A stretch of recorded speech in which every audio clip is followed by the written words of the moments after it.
Welcome back to the channel. Back in April 2019 we trialled the Clayton Blade, an inter-row hoe. One of the learning points was the importance of timed weeding around optimum soil moisture. So this week, while we were waiting for soil to dry out enough to start drilling again, we tried our stubble rake as an alternative to a harrow comb weeder. The harrow comb weeder has an angled spring tine, while the stubble rake is of course straight. As you can see, some of the grass weeds, in this case brome, are too big and well established to be controlled by the rake.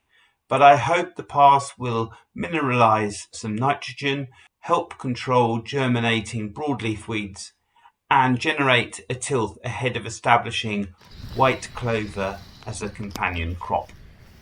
So we got a couple of issues in at this field. This is the leftover some residue from last year's rape crop that we struggled with when we were drilling it with the Clayton, and we've got nasty infestations of brome as well between the rows. So hence we're coming in with the Clayton stubble rake. The idea is just to move those residues around a little bit.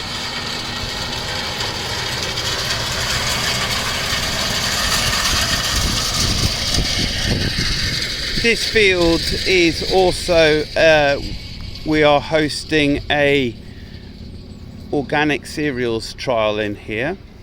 Now, interestingly, as John Palsy would have guessed, this is not pulling these well-established bromes out.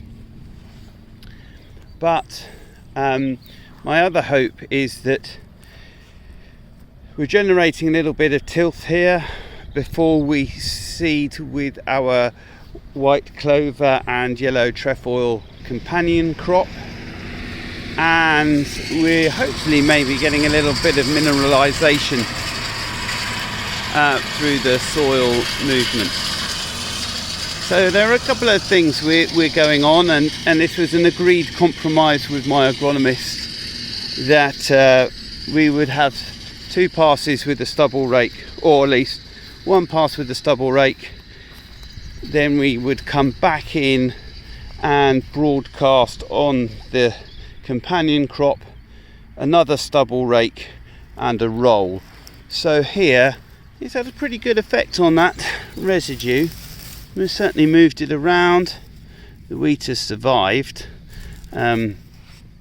So that is the harebrained scheme that we are trying here. We're also going to put a check strip in, not this field but the field next door, which is a little bit bigger. So put a check strip in and see what sort of effect it's having on the weed burden throughout the year. So it's Tuesday the 22nd, and I'm out here doing some seed support. The Horsch is going great guns, really liking these drying conditions. As you can see, we've got a bit of a wind today, bright sunshine, and we're making the most of it at last. So over to some footage of the Horsch drill. Enjoy.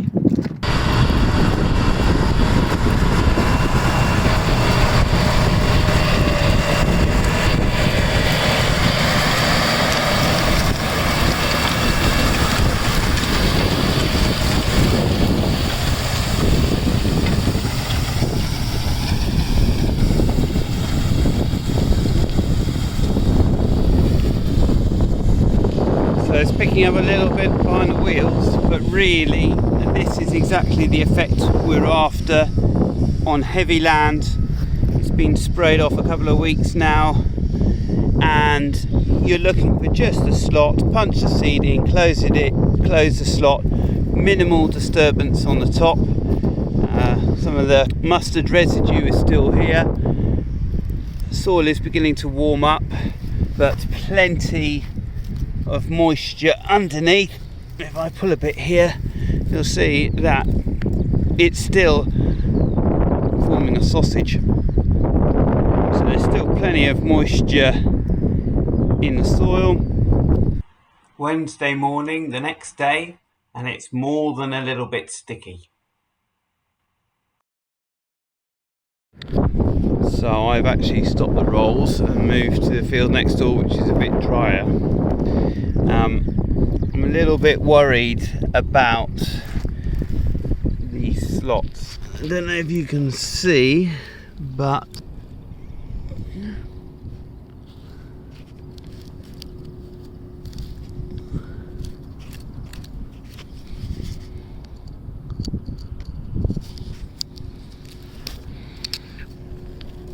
so there's the seed. So we are healthy inch down there to that seed. But what I worry about in these situations, the ground is very plasticine, and that come summer it will just split straight down these, crack straight down these lines. So possibly we've had some success in the past with the Culti press coming in, and because the DD rings provide sideward pressure, they actually squeeze the slot closed. And I am considering coming back with the Culti press.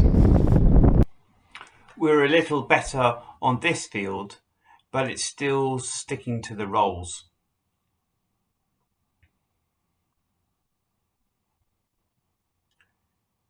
The problem is I'm really quite concerned about not closing these slots. Slots can be wash closed by the rain, but over here I would say this is much more acceptable. The problem will come in summer when it starts to dry out.